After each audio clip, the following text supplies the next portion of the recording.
They say Jim Morrison died in Paris on July 3, 1971. The official story is a bathtub, a heart that gave out, a legend that ended too soon. But there is another story, one that happened months before, one that nobody talks about. Because the woman who lived it stayed silent for 20 years. Her name was Elise. She was 24 years old, and on a cold afternoon in March 1970, sitting alone in a café on Rue de la Huchette, she was planning to die. Paris in 1970 was not the romantic postcard the world imagined.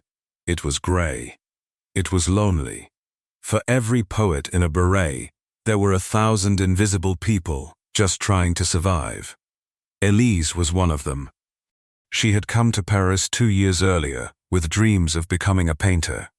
But dreams don't pay rent, and loneliness doesn't care how talented you are. By March, she had stopped painting. She had stopped calling her family. She had stopped answering the door. The only thing she did every day was walk to the same café, sit at the same table by the window, and stare at the street. Watching people pass, wondering if anyone would notice if she disappeared. That afternoon, she ordered coffee she didn't drink. The cup sat in front of her, cold and untouched. Her hands were shaking, not from cold, from the decision she had made.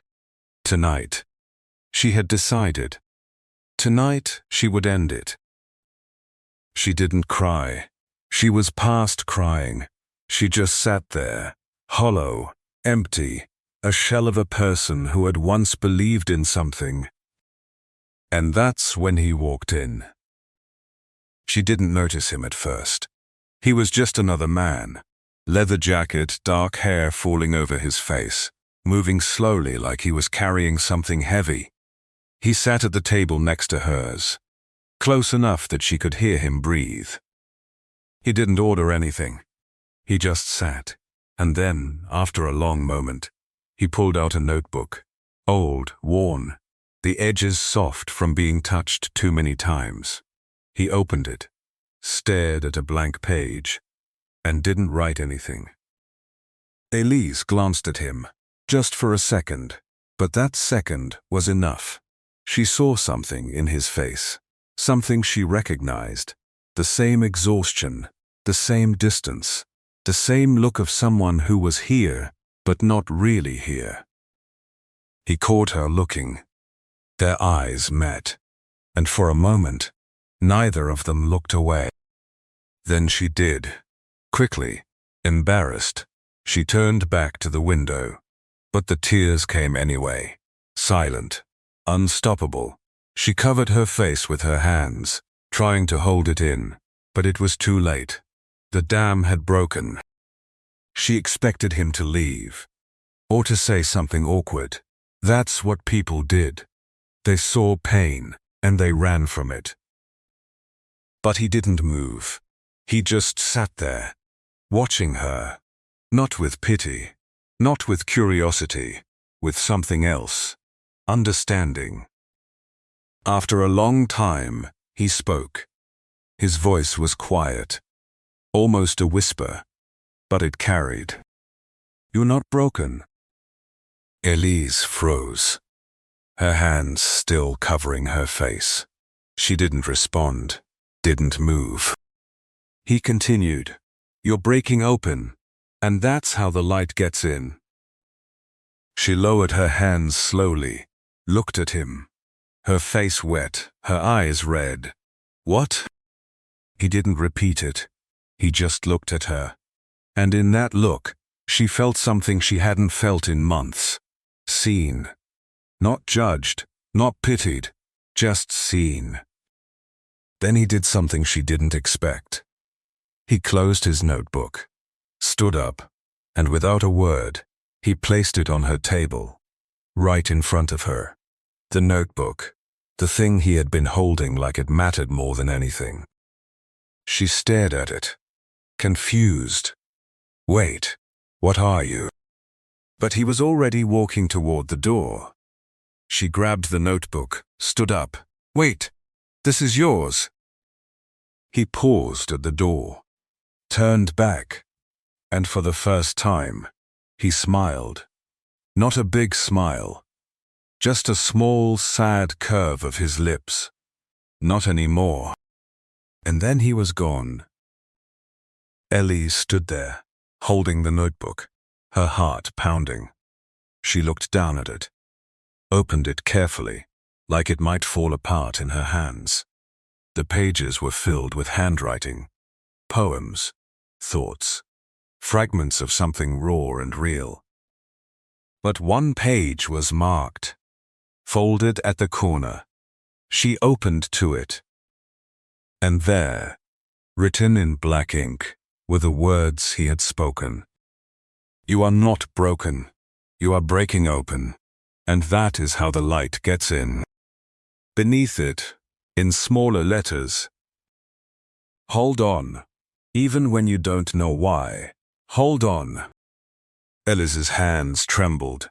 She read it again, and something inside her, something that had been dying for months, flickered, just a spark. But it was enough. She didn't go home that night to end her life. She sat in that cafe until it closed, reading his words, holding the notebook like it was the only thing keeping her tethered to the world. And it was. For 20 years, Elise never spoke about that day. She kept the notebook. She carried it with her everywhere. And slowly, very slowly, she started painting again. She started living again. Not because everything was suddenly okay, but because someone had seen her and had cared enough to leave something behind. In 1990, a journalist was writing a book about Jim Morrison's time in Paris. Elise saw the interview request in a magazine. She hesitated. She had never told anyone, but something told her it was time. She agreed to meet, and when the journalist arrived, she brought the notebook, placed it on the table between them. "This belonged to Jim Morrison," she said quietly. "He gave it to me in a cafe, March 1970. I was going to kill myself that night. He didn't know me. I didn't know him. But he saw something, and he left me this." The journalist stared at the notebook, then at her. "Did you know who he was?" Ellie shook her head. "Not then. I found out later, after he died. I saw his picture in a magazine, and I recognized his face. But by then, it didn't matter who he was. What mattered was what he did." "What did he do?" Elise's eyes filled with tears, but she smiled. "He reminded me I was still here. That breaking didn't mean ending. It meant opening, and that the light could still get in." The journalist was silent for a long time. Then she asked, "Can I see the notebook?" Elise nodded, pushed it across the table. The journalist opened it carefully, read the words, turned the pages, saw the poems Jim Morrison had written, the confessions, the fears, the beauty and the darkness, all mixed together. "He was in so much pain," the journalist whispered. Elise nodded. "I know. That's why he could see mine. Broken people recognize each other, even in a crowded cafe, even without speaking." The interview was published.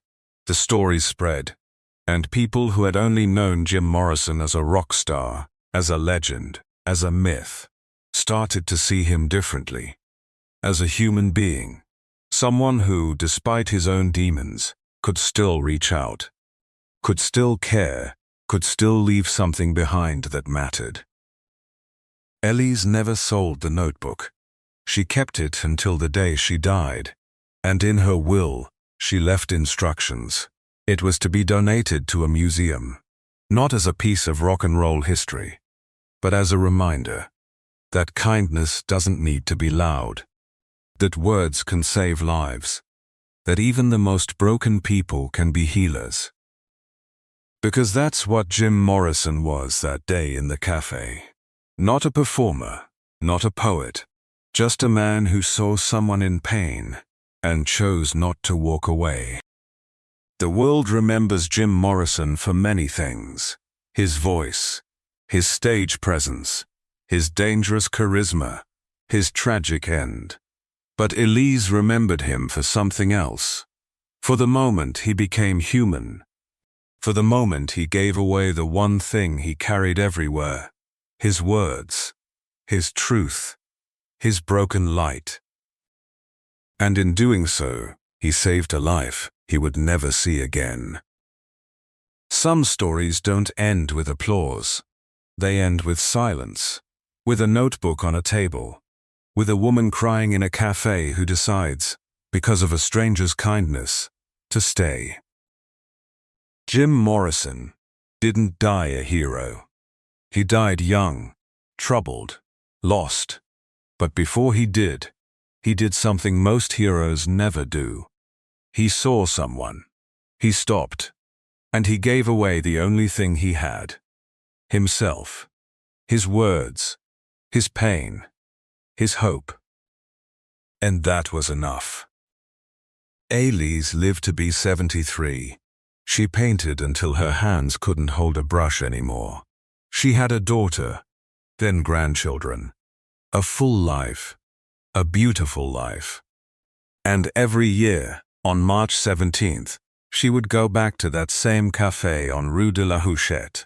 She would sit at that same table by the window, and she would open the notebook, read those words, and say thank you to a man who never knew what he had done. Because saving someone doesn't always look like saving someone. Sometimes it just looks like sitting next to them, seeing them, and leaving something behind. Jim Morrison left many things behind: songs, poems, legends. But the thing that mattered most to Elise was the simplest: a reminder, a truth, a light. You are not broken. You are breaking open. And that is how the light gets in. If this story made you feel something, remember this: you never know who needs to hear your words. You never know whose life you might change just by being present, just by being human, just by caring. Jim Morrison didn't save the world, but he saved one person. And to that person, he was everything.